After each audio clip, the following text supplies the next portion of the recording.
Hi YouTube, this is Roger.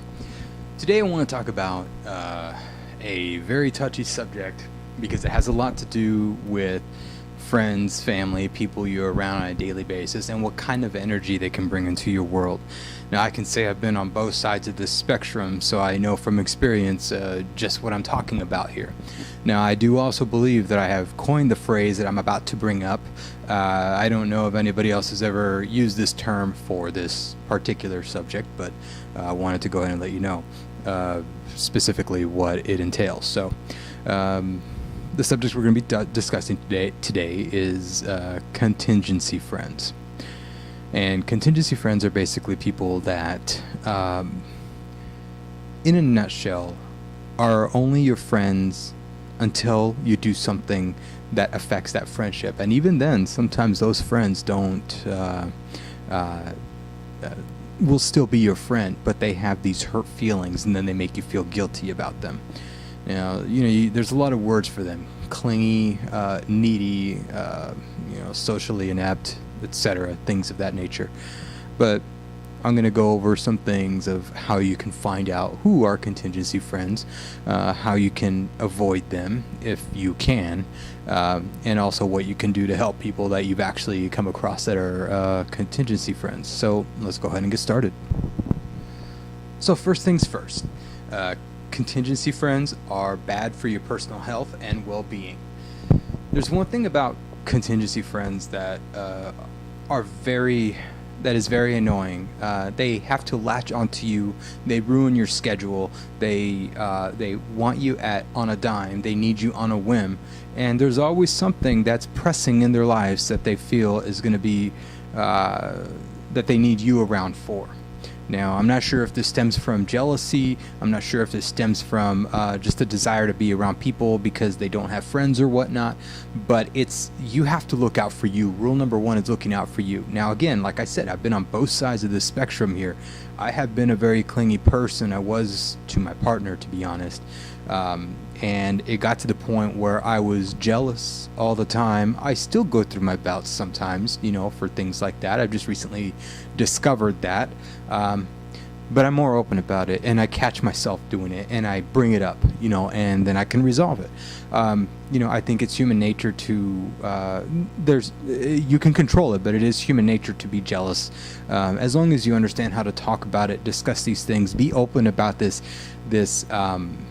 inferiority that you have, or obstacle that you face in trying to deal with being clingy or needy or something of that nature. And try to also at the same time to not put off this other person. Do your part and try to change that about yourself. Try to find out why you are like that, because it's not healthy for the relationship. It's not healthy for you or the other person.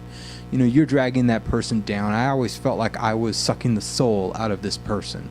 In the instance that I'm talking about right now, I was dragging him down. I remember him being a very happy, vibrant man, and then I just kind of sucked that out of him. And I think it had a lot to do with my controlling nature, my jealousy, I was probably psycho for a little bit, I guess. I consider it. I had ultimatums, I had rules, so therefore I defined myself as being someone who's in a contingent relationship. Now, contingency, it's basically what that means is the relationship. We are friends unless this or this. We are going to be partners unless this or this or this. We are going to be husband and wife unless this. And when somebody has the gall to lay all that kind of stuff out, or somebody has the audacity to try to pin a person down like that, and like I said, I've been on both sides. It's sad. It's something that you have to get out of. You have one life to live. At least for most beliefs, you have one life to live. And this life that we have here, at least in this experience, you only get that one shot. And if you fail at that one shot, you can find yourself in isolation. You might be able to cross the next town over and be able to rebuild yourself and whatnot. But if you really are running away from the problem, whether it's from a different town or whether it's in your head, you're going to still have the same issues if you're not addressing them head on. So change of town might be fine, Especially if your friend is or if that person that you were like that with is telling all the friends and family about you, hey, maybe it is time to save face and move out. Anyways, that's one thing. They also do suck the energy out of the individual. They make you feel bad for the choices that you make. Sucking the energy out of you. What I mean by that is you have a work week. Let's say, like me, I have a work week. I work sometimes 40 to 60, sometimes 70 hours a week, and I don't have time. I value my time alone. Not that I hate my friends or anything, or I hate my family. I value my time alone. I think I give more time back to my friends actually than I do to my family, and I love my family. I just really like my alone time because I'm so tired by the end of the week that I need break time. I'm actually doing this on my spare time. It took me years. I've been thinking about it for at least a good 3 or 4 years that I've wanted to do videos like this. I've summoned up the courage to do it. Again, fighting my own demons and take my own advice. And while I know I'm always going to get criticized, I'm also going to probably get praised for this. So, and I'm not looking for either or. I want to post these out there. I have goals. I have a desire to help people in any obstacle that they're facing, and want to do my part. Want to leave my mark. So, whether it's positive or negative, we'll see. But they make you feel bad for the choices that you're making. They make you feel bad when you decide that you want to go ahead and have a weekend to yourself. I have friends that still to this day that would like to hang out 24/7, and I kind of politely tell them, look, I need time for myself. I work a lot and I do everything. I make time for them, but I'm not available 24/7, and that's not because I dislike the people or whatever. I love them to death, but I need my space, and I think everybody can attest to that. So it's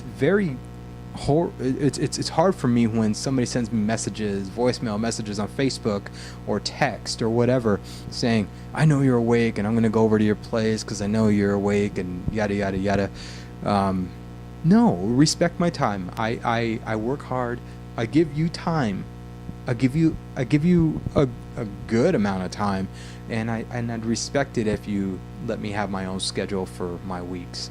However I want to do it. Just because I'm not talking or because I disconnect from the internet entirely does not mean I hate you. I need my time and I value it, and I still love you. So that's the thing, respect the person's boundaries, understand when you're being pushy if you are on that side. You can't be pushy to people like this. You have to, and don't ever take it personal if somebody says, hey, I got to do something, even if they do it for years. Who cares? If they make the time out for you once a week, once a month, once a year, you're important to them. I'm sorry, but if you think that time and the amount of time that you spend with somebody is going to be the determining factor if they're going to be great friends for you or great fit for you, and yet they genuinely care, but you judge it, you're the one with the problem. You're the one with the huge problem right there, and you have to solve that. Otherwise, you're never going to get anywhere in life. You're going to be weighing things all the time. You're going to be weighing your friendships in that respect. What you should be weighing your friendships and family and love for is the sincerity and how they give it back to you. I know friends that I haven't seen for years, and every time I go back and see them again, it's like we were catching up. I know you hear that phrase all the time, but as you get older, you find out a little bit more, and it is true. There's a friend I hadn't seen for about 4 years, and I got to see him one more time again on his wedding day, and I was his best man. That's how tight we were. We always kept in touch, and even if we didn't keep in touch, if it was like once a month, we both knew we were busy. We're human. Have that level of respect to not ever put distance or time, especially time, when somebody doesn't want to spend time with you. Don't ever think it's because of you. Have that self-respect to know the difference, to know that life gets in the way and people are tired or people just need time alone for a little while, and then they'll get back to you or you get back to them. Keep playing that game. It's fine. Who cares if you do it for years? I have friends that I do this for years all the time. I can't make all these commitments, and neither can you. I don't expect the same in return either. I value the time that we have together all the time. I value it, and I love the experiences. But again, don't ever let time be a measurement for you of a friendship. There's a sincerity deep inside that you're not connecting with here that lets you know if a friend is really a friend, not your watch. So, yeah, that's the second item. Another item, I guess we covered this already. Sorry, I'm looking at my notes here. I'll just verbalize it. They want you on a whim's notice. I've received texts from friends that say, "Hey, where are you? Hey, you want to go out for lunch? Hey, you want to do this? Hey, you want to do that?" And I wouldn't respond right away. I don't respond to my family right away, so this is normal for me, and I think my family understands the way that I am as well. Again, is not a determining weighing factor of my love at all for anybody. But they ask, "Hey, I'm going to be going out tonight to this place," and at times I'll say yes, at times I'll say no. When I say no, however, there are some friends that do take it personal, and I'm like, I just can't respond to them after a while, and I will stop looking at the texts. Now, granted, I hardly ever look at my texts on the weekend. I have special rings for some people, and so if I feel like I want to give my time to somebody, I will. Granted that the ring is correct on my phone. Sounds asinine, but it's not. It's again, I value my time. But when, yeah, they can stop inviting you after a while and supposedly get the hint, but what if it's not really the hint? What if it's just that person, they can only allocate so much time out of their month to an event? They have to weigh these things. There's some people who work a lot. I work a lot, and I still try to make room for everybody. I can't accommodate every single person. I wish I could, and I wish I could accommodate all my friends a lot more. If I didn't have to work, I wouldn't. But you know what? Somebody's got to pay the bills, and somebody's got to make the world go round in my house. So that person's going to be me. Anyways, that drains you when you have to always make excuses, and when you are getting invited and somebody says, "Oh, well, you never come out." Well, be factual with them. Just say, so and so and so and so date I have, and then they would probably come back at you with, "Oh, well, that was months ago," and be like, "Yeah, but again, it doesn't matter about the time." I said, when I make time, I'll be able to make time, and I'll let you know. And again, if you make time for them, and then they, the schedules don't work, and then they come back and say, "Oh, well, I can't make it," or whatever. That's totally fine too. It doesn't mean that you guys are about to, bump heads and not be friends forever. It's like, give me back the other half of that friendship necklace. It's so stupid. Don't have those arguments. Just be an adult about it and understand people's lives. Or everybody has different scenarios as they get older. So, and even young. I look back on my years when I was young, and I had these jealousy rages of not being able to hang out with my friends whenever I call them and stuff, and God, was I a needy little biatch. It was I was, and I look back on it today, and I see some of that instilled in our youth, especially some of my younger friends on Facebook. I see some of their posts, and if I had Facebook when I was a young kid, I would probably be doing the exact same thing they do. Have those jealousy fits, have those, "Oh, this is my best friend and you're my best friend," and then so on and so forth. That's their life. They're growing up, learning their thing. I respect that. I appreciate it. I went through it myself, and I have a lot of respect for people who have gone through that and moved out of it, and I do for the people that never went through it and grown to and matured to be a mature adult. There's a lot of different avenues of the way that could go, but it is what it is. The only thing is, those are a couple of signs that you have to look out for when it comes to contingency friends. They will only be your friend if you decide to go and hang out with them on this and this and this date. No, get that idea out of your head. So the next thing, I guess this one is obvious, because it definitely ties in with it. They're emotionally unstable. So it could be with conflict in their life. Sometimes the people that are like this have had a lot of trauma in their life. I can definitely say okay, at this point in my life, I've had a lot more trauma than probably the average citizen. I'm not going to say more than so and so and this and that, whatever. I've had my share of trauma that is traumatic for me in the experience I've had and I've lived through in my life. And it was hard. Multiple deaths in the span of about 2 or 3 years, several aunts, several uncles, my mother, my best friend was murdered. All of it while I was busy. It was, and I know my cortisol levels were through the roof during these years, and there were a lot of other things that happened in between. I lost a job right before that. It was degrading, and it hurt.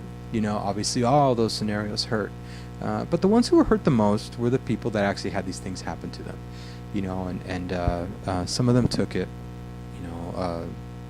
the hard way, and I had my share of grieving. I knew I know that I've grieved a lot when my mom passed, when my best friend was murdered. I've had my fair share of things. The one thing I was emotionally unstable during those times. I went back home to Colorado by myself, and I think I was by myself without really seeing a person that I knew for about 2 or 3 months.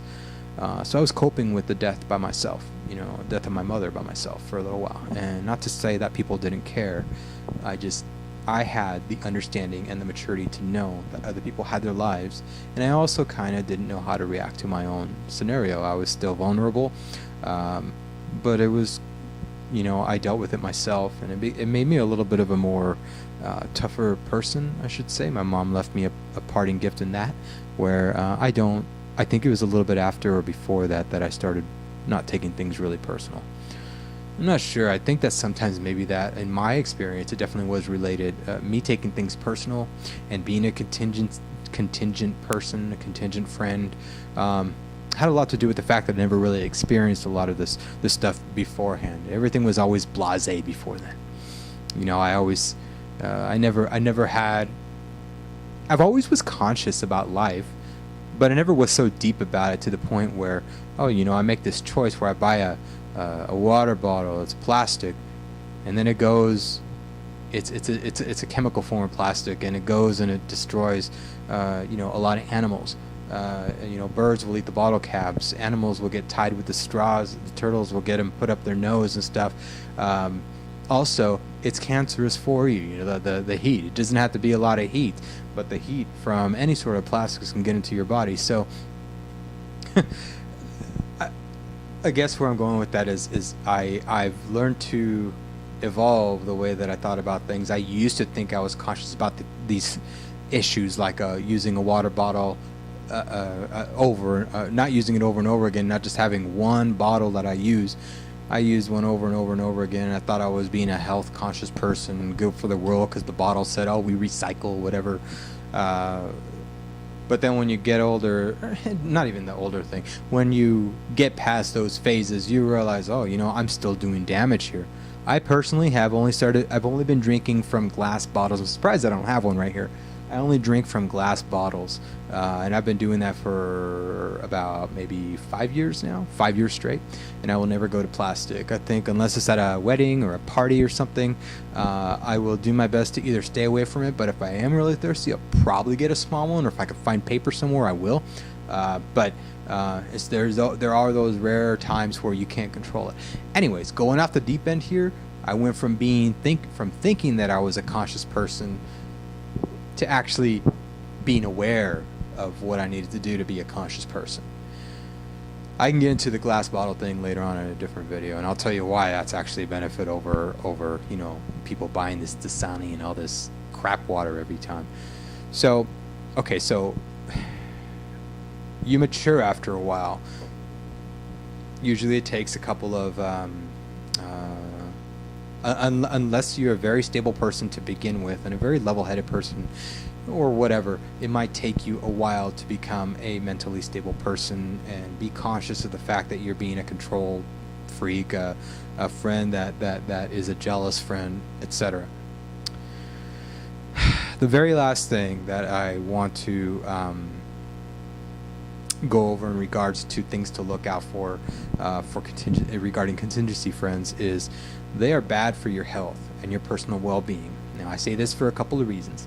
They're bad for your health because if you're a very nice person, if you're a genuine person who really loves these friends, family, friends, whatever, spouse, girlfriend, boyfriend, whatever, and they constantly are throwing you down the gutter, telling you, oh, you're not doing this for me, or, oh, you were supposed to be off at work at 5 and it's already 5:30, what's going on? And then they go home and they treat you like shit the rest of the day. You're left wondering in your heart, in your mind, you're like, I'm not trying to be a bad person. These are the facts of my life at this point, but they're using it against you. They're needlessly using it against you because they know it's a control mechanism. You have to find a way to make sure that that kind of person is not in your life. And if they are, and if you truly love them, you politely tell them that they're doing that. You tell them as soon as it starts happening. Because you can. You have one life to live, and you might love that person. You can love that person from a distance if they don't want to change for loving you for who you are. Whether it's a guy or a girl that works late at night, and your partner, or whatever, or friend, family calls you, and they get very jealous, and when you confront them the next time, they make you feel bad for the fact that you're doing things that are benefiting you, like work. Again, that takes a toll on somebody who doesn't know why the other person is mad. Again, I've been on both sides of this, and I can tell you, I think I really hurt somebody long term when I was that kind of a person. I'm not anymore. I don't feel like I am. I know sometimes I'll have my little spats here and there. We're all human, but I'm not that kind of person who would knowingly want to take down somebody because of my jealous fits or jealous rage, and bring down their emotions. I will try to catch myself in check. Again, I'm not perfect. Nobody is, but you can do your best to control it, just with the understanding that the other person is not your control mechanism. They're not your belonging.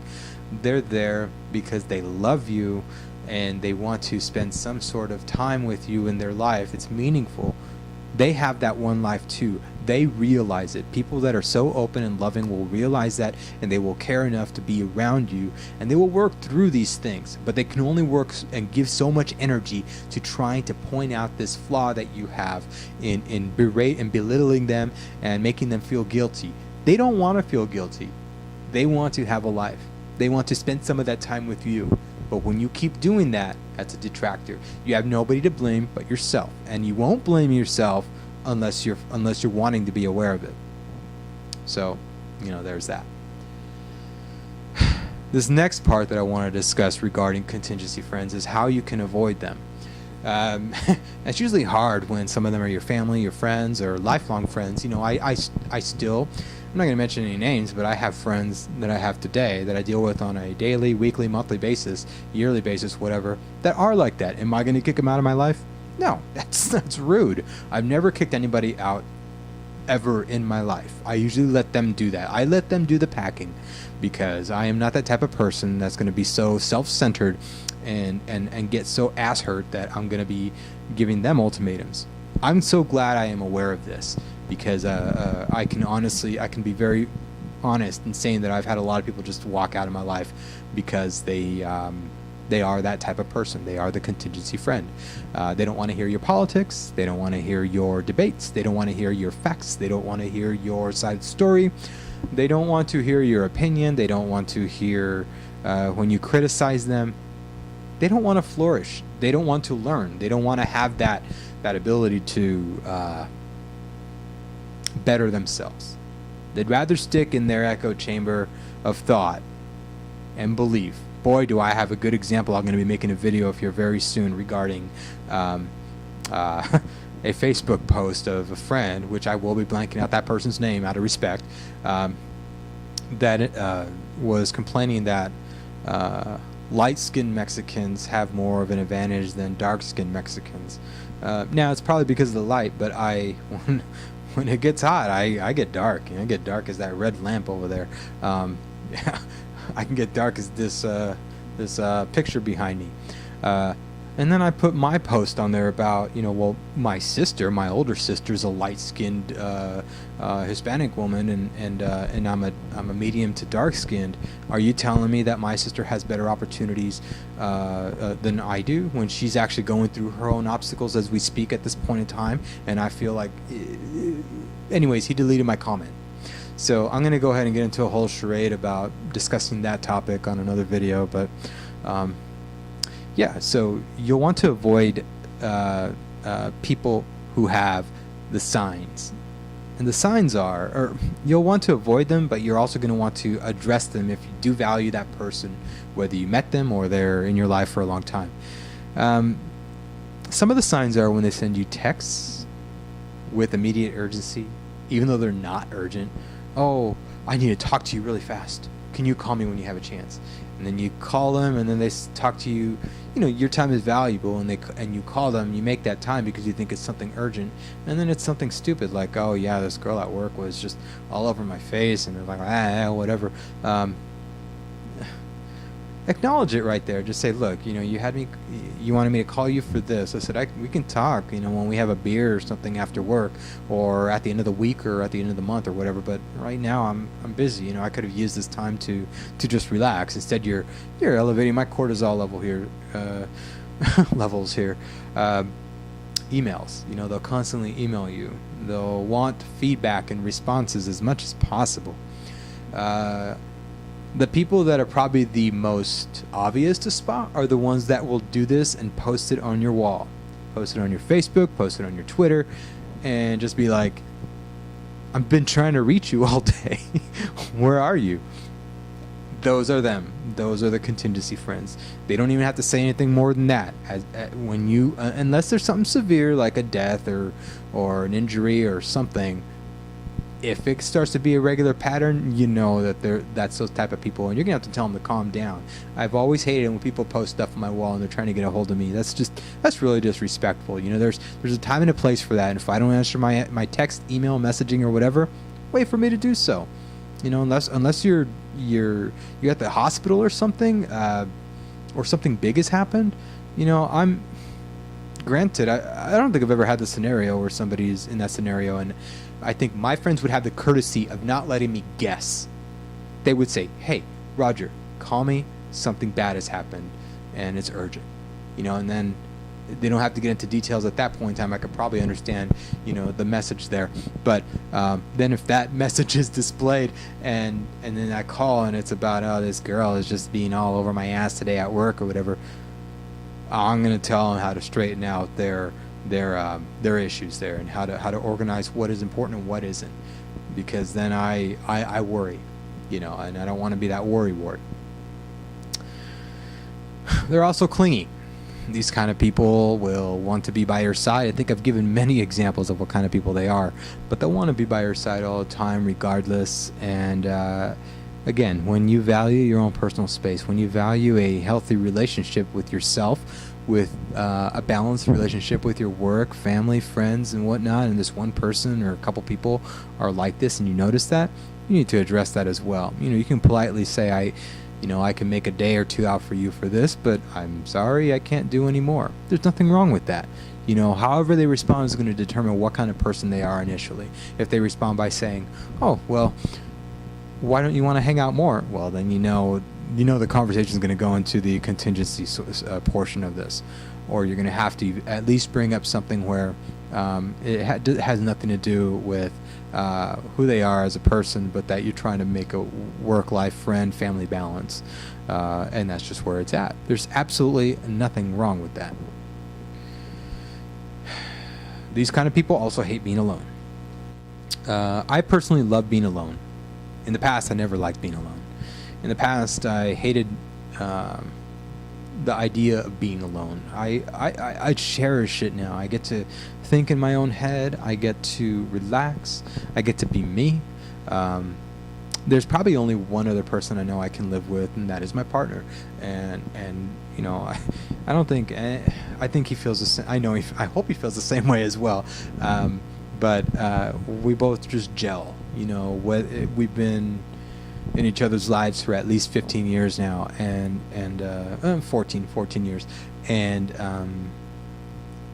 throughout, I think it's almost been since, excuse me, day one that we're kind of inseparable. And granted, we have our differences. I love horror movies, and he doesn't really care for movies. I love video games. The last game he's played is Pac-Man. So we have these off differences, but we have all these other things that we relate to. We're both huge health nuts, and not in the sense of like supplements and steroids and crap like that. We're into health when it comes to your body's well-being overall in general, and just living your life healthy with a healthy mind, healthy system, and a bunch of different holistic methods to just live life. So we have a lot of that in common, but there's a lot of other things. But I still do love my alone time, and you'll notice with these people that they hate being alone, and they will post it on Facebook. They will be posting it all over the Facebook, and then when you try to reach out, it's a trap. Like that Star Wars fish character, dude. It's a trap when you try to respond, because then they're going to start PMing you or personal messaging you, or even messaging you on your regular page, and you're going to have to be responding. You're trapped right there. They already know that you're going to be confiding in their scenario, and they're going to keep. You're basically pushing them to do it over and over and over again. You don't want to do that. You don't want to encourage that habit. Granted, there are some people I guess a recent example of this is Sinead O'Connor. She's had scenarios all her life with her family, and how they are eliminating her from contact. I just saw the recent video she posted. Very, very sad. I feel for her. I can definitely say, I'm not going to say which family member, but I have a family member, a very close one, who's had scenarios like that all her life, and I can relate to this and feel sympathy for that type of person. Now, that person obviously has heightened mental problems, Sinead O'Connor, but she's aware of it, and she acknowledges it. She's not begging for it, and I guess that could be debated, but I don't think she's begging for it. I think she's had a lot of trauma in her life. She's even acknowledged, how she was abused when she was young, about putting her hands over her face every time she would get hit by her dad, and now the men in her life are shunning her, and it's a sad scenario overall. So she's in a whole different category. I can definitely feel sorry for a person going through a mental instability like that. I can't for somebody who is just aware of what they're doing, and they just want to. They're in other words, just psycho, to put it mildly. I'm pretty sure there's a lot of different variables in that, but that's what it is. So, what can you do to help somebody like this?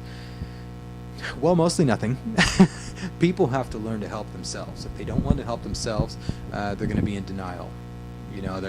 I have another video, another topic where I'm going to be discussing a person that I know who is being coddled, who is kind of abusing the system, in my opinion, from what I see, and everybody is rooting this person on. And it really bothers me, because it does not do anything for this person's growth, and this person is an older person, and it's very sad to see the way that it's going in this person's life, and I'll discuss that later. But there's some people you can't help. Nobody can help anybody unless that person helps themselves. Now, granted, there's off subjects where if you're in if you need medical attention, obviously other people will need to be helping you. You can't help yourself in a hospital. But then there's other people who just need to be told directly, hey, you have this issue, and I'm not sure what's going on here, but I'm addressing it to you just so it doesn't affect you for the rest of your life. You have a contingency issue, and go from there. You'll see how the conversation turns out. If they value your input, and if they love you as a friend, and that concern that you give, that'll determine if the friendship will last, and if they're willing to make that effort to change. The other thing you can do to help them is to leave the friendship. Let them know why, or wait for them to abandon the friendship. The best thing you could do is be aware of it subconsciously aware of it or consciously aware of it, and at the right moment you'll know when you probably have to abandon the friendship if it starts getting very toxic. It's going to make you start feeling bad. The other person's going to start making you feel bad for just about everything, and at that point in time you could probably leave. I've gotten to that point, but I can honestly say I don't think I've ever unfriended anybody on Facebook in real life. I Not in the last 20 years. I'm pretty sure that's the case. Maybe before that when I was a kid or something. I don't know. I probably have, most likely. But as an adult, I haven't. I wait for other people to do that, and it really shows what type of person they are. I will never instigate people to leave me as a friend. I always point out what can I do to make our friendship better without you being so, contingent on how it needs to be. You're going to be my friend because of this, or if you do this, we won't be friends. Those contingencies you can't live with. It's not healthy for you. So either abandon it or wait for them to, or acknowledge it and wait for them to abandon it, because only they can help themselves once again. Tell them why they're acting that way, tell them when they are acting that way, like directly at the time they're acting that way, and tell them they need to seek help for that. Again, going along with the last one, they're going to probably need to, you're going to probably have to see their reaction to see if it's going to be something they're going to take seriously, or if they're going to think that you're meddling with them. A true friend will know that you're trying to help them sincerely. And again, your approach matters. You need to make sure that you do this with care, with ease, and make sure you don't hurt the person's feelings. Again, if they take it personal and you're trying to be courteous, that's their issue. If you're being discourteous on purpose while you're telling them this to be condescending, then that's your problem. You could have helped that person during that time, but you chose the wrong path. So again, it's how you express this information to them is going to be helping out quite a bit, or it's going to be hurting them a lot. And make matters worse for that individual. Probably not for you, but you won't look good doing it if you do it negatively. Anyways, that's my spill on contingency friends. Do you have any friends that you know of that are contingency friends, meaning they have ultimatums for your friendships, relationships, loved ones, whatever? And if you do, put that story below. I'd really love to hear about it. I love discussing topics like this. I love making videos in regards to various things when it comes to politics, personal issues, health, nutrition, etc. My videos are going to be all around the place, and they'll be categorized accordingly. So if you have any ideas, go ahead and send them my way. Again, this is Roger, and that's just my view. Peace.